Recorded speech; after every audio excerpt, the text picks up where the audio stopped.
Bienvenue sur Téléafrique. Nous sommes à Rabat. Voilà, merci et je vous laisse découvrir la ville. Capitale politique du Royaume du Maroc, Rabat est la ville qui abrite les grandes institutions du Royaume, à commencer par le palais, le Parlement, c'est-à-dire le siège de l'Assemblée nationale, plusieurs ministères, les représentations diplomatiques telles que les ambassades et consulats, les organisations internationales dont le Haut Commissariat pour les réfugiés, le HCR, et l'OIM, l'Organisation internationale pour les migrations, sans oublier l'ONG Caritas, la Fondation Orient-Occident et aussi plusieurs associations culturelles. La ville est située au nord-ouest du pays avec à l'ouest l'océan Atlantique, au sud la ville de Témara et au nord la ville de Salé. Vu sa proximité avec ces deux villes voisines, Rabat forme avec ses voisines la deuxième grande agglomération du pays après celle de Casablanca, avec une population de l'agglomération de 1 781 740 habitants, selon le rapport de 2014. La ville compte 5 grands districts et plusieurs quartiers tels que le quartier Hassan, le quartier de la Médina, le quartier Océan, le quartier Agdal.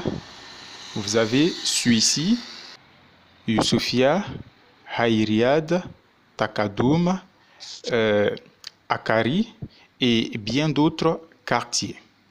La ville de Rabat possède deux grandes gares ferroviaires. Il s'agit de la gare de train de Rabat-Ville et la gare de train de Rabat-Agdal, qui est la station de la ligne LGV, c'est-à-dire le train à grande vitesse. Elles sont construites d'une architecture particulière. En plus d'être des gares, elles sont aussi de véritables centres commerciaux qui abritent de très grandes boutiques de luxe et de grands restaurants tels que le géant McDo et bien d'autres restaurants et cafés. Il y a aussi deux lignes de tram qui relient la ville de Rabat à sa sœur jumelle, la ville de Salé, pour faciliter le transport des personnes. Plusieurs stations de ramassage dans les deux villes sont visibles. Le ticket coûte 6 dirhams, valable pour un seul voyage. Il y a effectivement des stations de correspondance aussi. Vous pouvez faire les abonnements de cartes. Pour les élèves, ça coûte 150 dirhams, un tarif social. Pour les travailleurs, salariés et autres, il faut compter 250 dirhams pour vous établir une carte de tram. Une société de transport urbain aussi est présente avec à sa possession plusieurs lignes de bus reliant la ville de Rabat à celle de Salé et à la ville de Témara. Le ticket de bus coûte 5 dirhams pour un voyage. Il existe aussi des cartes d'abonnement. On note aussi deux types de taxis. Des grands taxis de couleur blanche dont le tarif est de 5 dirhams pour les quartiers périphériques.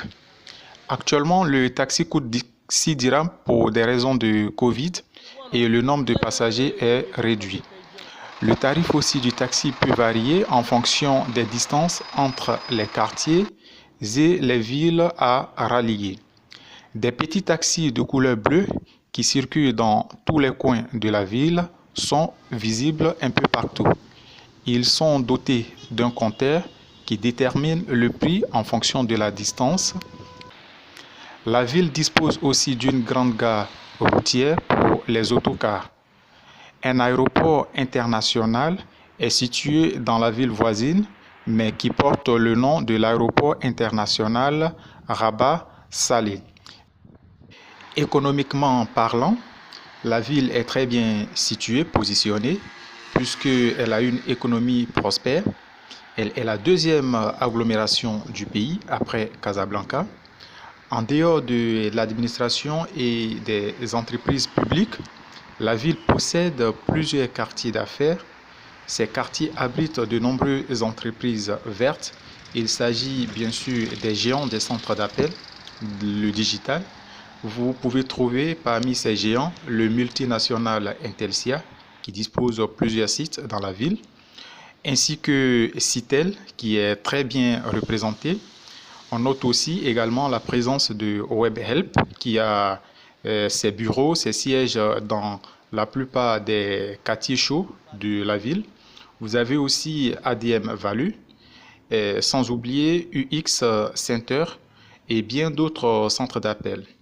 Ces grandes entreprises recrutent de milliers de personnes chaque année, ce qui permet de réduire le chômage au niveau de cette ville et même de booster son économie.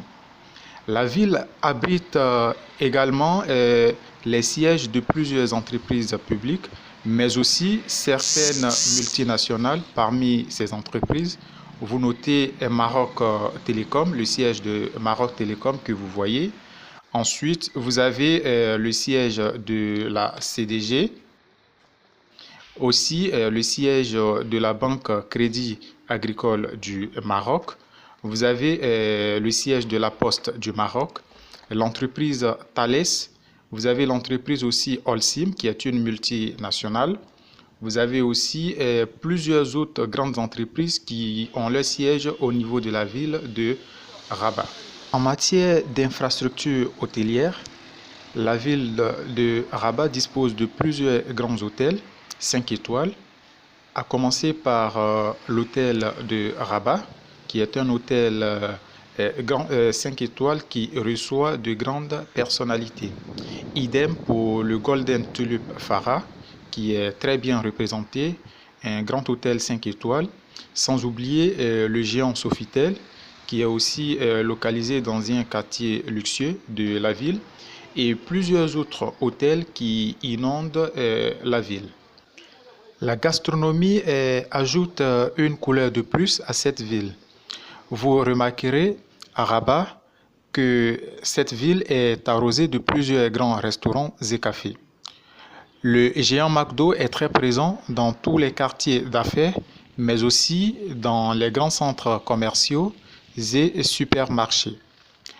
Un restaurant KFC est situé au cœur du quartier d'Agdal.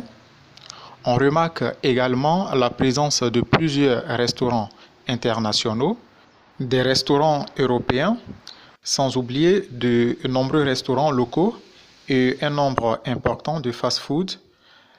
Quant au café, ce sont les premiers établissements que l'on aperçoit dans tous les coins de la ville.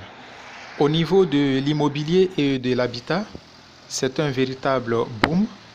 Le coût de la vie reste abordable. Le loyer occupe les 60% des dépenses si vous êtes locataire. Le loyer mensuel minimum d'un appartement de 2 chambres, salon, douche, WC et cuisine dans certaines zones des quartiers tels que Hassan, Océan, Durjama, Akari, Aïnada, Youssoufia est de minimum 2500 dirhams par mois.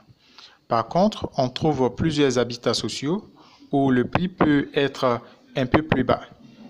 Dans les autres quartiers haut standing tels que Agdal, Suissi, Haïriad, le loyer varie entre 3500 dirhams et plus en fonction du standing. Il faut souligner que de nombreuses personnes pratiquent le système de colocation. C'est se mettre ensemble pour prendre un appartement, ce qui permettra de faire des économies et de réduire le coût du loyer pour réaliser un projet ou bien de retourner dans sa région d'origine ou pays d'origine. On trouve aussi des maisons meublées où le prix reste à négocier directement avec le bailleur selon la durée de votre séjour. Toutefois, on trouve des chambres et des garçonnières en location dans les quartiers soit du centre ou bien dans les quartiers peuplés. Le loyer se trouve, pour trouver un loyer, il faut voir avec les agences immobilières ou bien sur des sites d'annonces. Souvent chez les Samsar, ce sont aussi des agents immobiliers, mais un peu plus moins chers dans les quartiers peuplés, ou de bouche à oreille.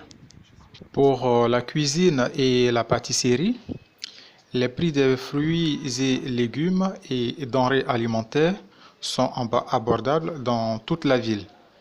La ville de Rabat dispose de plusieurs marchés de proximité dans les différents quartiers.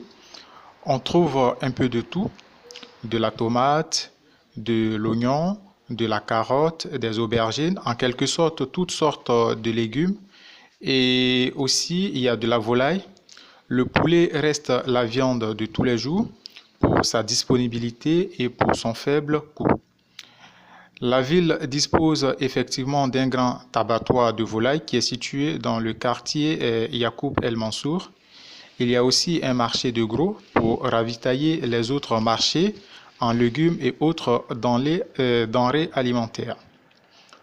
On note aussi de la bonne viande, la présence de la bonne viande de dinde et d'autres viandes telles que la viande de bœuf et de mouton. On trouve un marché de poissons au centre de la Médina, mais également dans les autres marchés de la ville et dans les supermarchés. Vous allez voir que vous trouverez du très bon poisson. Parlant de supermarché, le géant Carrefour est bel et bien représenté dans tous les coins.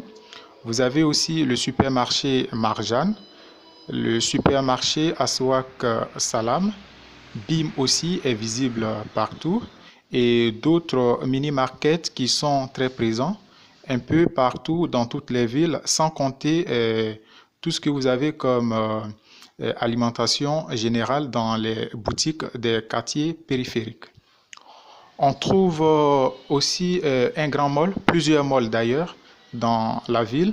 La plus frappante, c'est, comment dirais-je, le centre Aribat Center, situé au cœur du quartier Agdal. On note la présence au sein de ce grand mall, plusieurs supermarchés, mais aussi de grands restaurants et des boutiques de luxe. La ville a bien pensé à la formation des futurs cadres. Pour cela, à Rabat, vous noterez la présence de l'université publique, c'est-à-dire l'université Mohamed V, qui accueille 87 000 étudiants selon les chiffres de 2019-2020. Elle est décentralisée un peu partout dans certains quartiers de la ville. Les filières de formation comprennent le droit, l'économie, la santé, les sciences humaines et sociales, les sciences de l'éducation et de l'ingénierie informatique.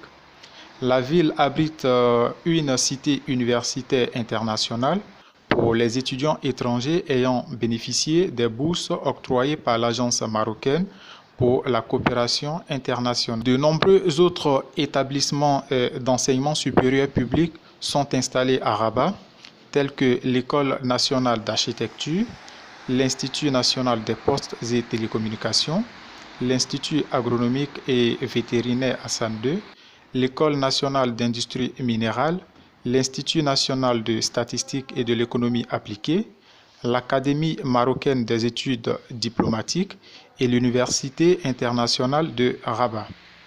À côté de ces universités-là et de ces grandes écoles, vous noterez également des établissements privés comme l'École supérieure de management, d'informatique et de télécommunications, l'Institut supérieur du génie appliqué, l'École marocaine des sciences de l'ingénierie, l'Institut des hautes études de management et plusieurs autres écoles privées. Pour votre santé, la ville dispose de plusieurs CHU, tels que l'hôpital Ibn Sina, l'hôpital Avicenne, qui a en son sein la Ligue des cardiologues. Vous notez aussi le CHU de Suissy, qui est scindé en deux parties. D'un côté, nous avons l'hôpital des enfants et de l'autre côté, vous avez la maternité de Suissy.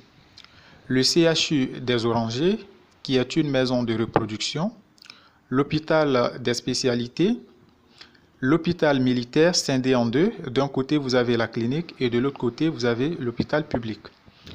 l'hôpital aussi Moulay Youssef, plusieurs centres de santé, des centres de diagnostic et bien d'autres établissements de santé.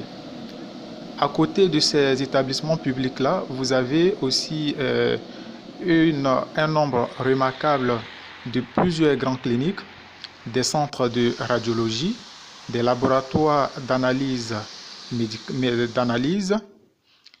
des centres d'hémodialyse, des cabinets dentaires, des pharmacies, des cabinets médicaux et plusieurs cliniques de spécialité. La ville de Rabat est particulièrement très bien aménagée. Au niveau des infrastructures, il faut noter que la ville de Rabat est séparée de sa jumelle Salé par le fleuve Bouregreg. Pour cela, pour allier les deux villes, on remarque la présence de 5 grands ponts sur le fleuve Bouregreg. Toutes les rues, les boulevards et même les ruelles sont bitumées. La ville comporte plusieurs espaces verts très bien aménagés et des jardins publics que vous verrez dans toute la ville. Vous verrez des jardins publics dans toute la ville, très bien aussi aménagés. Les évacuations de toutes les eaux usées sont souterraines, ce qui rend la ville très propre. La lumière règne en maître, d'où le nom de Rabat, ville lumière. De nombreux tunnels et échangeurs facilitent aussi la circulation dans la ville, mais aussi vous verrez qu'il y a plusieurs parkings souterrains au niveau du centre-ville pour faciliter le stationnement des véhicules. Le football reste le sport le plus populaire au niveau de la ville. La ville possède 5 équipes de football locales, et dont l'association sportive des phares, c'est-à-dire les forces armées royales, le FUS de Rabat qui a son propre stade, le stade marocain, le club Hilal de Rabat, l'Union de Touarga et Youssoufia Club de Rabat. La ville de Rabat possède un très grand stade national. Il s'agit du complexe sportif Moulay Abdallah. La culture reste un maillon essentiel au niveau de la ville. Nous avons un ensemble de sites de la ville de Rabat qui est inscrit sur la liste du patrimoine mondial de l'UNESCO en tant que bien culturel, parmi lesquels on peut citer la tour Hassan, le mausolée Mohamed V, et bien d'autres sites qui sont classés patrimoine mondial de l'UNESCO. Vous pouvez visiter les grandes murailles de la plage. Il y a aussi la plage de Rabat à l'embouchure entre le fleuve Bouregreg et l'océan Atlantique, sans oublier le fameux marché de la Médina où vous aurez l'occasion d'acheter un objet de souvenir. Le Grand Théâtre Mohamed V abrite plusieurs événements culturels du royaume. La ville possède une bibliothèque nationale. Il y a également plusieurs festivals qui se déroulent dans cette ville. La ville accueille, comme je l'ai dit, plusieurs festivals. Le festival Mawazine se tient annuellement la fin du mois de mai et le début du mois de juin. Il dure une semaine et est étendu sur toute la ville. Ce festival a attiré 2 millions de spectateurs en 2009. À côté, vous avez la Fondation Orient-Occident qui favorise les migrants et réfugiés en situation de vulnérabilité d'intégrer facilement la société à travers la culture, l'art et l'éducation.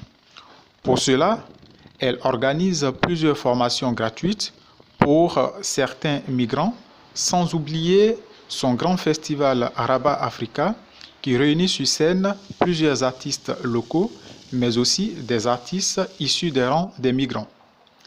Dans le domaine religieux, bien que l'islam reste la religion du royaume, vous trouverez à Rabat des églises telles que la cathédrale Saint-Pierre de Rabat, qui est un joyau architectural, et d'autres églises pour les chrétiens.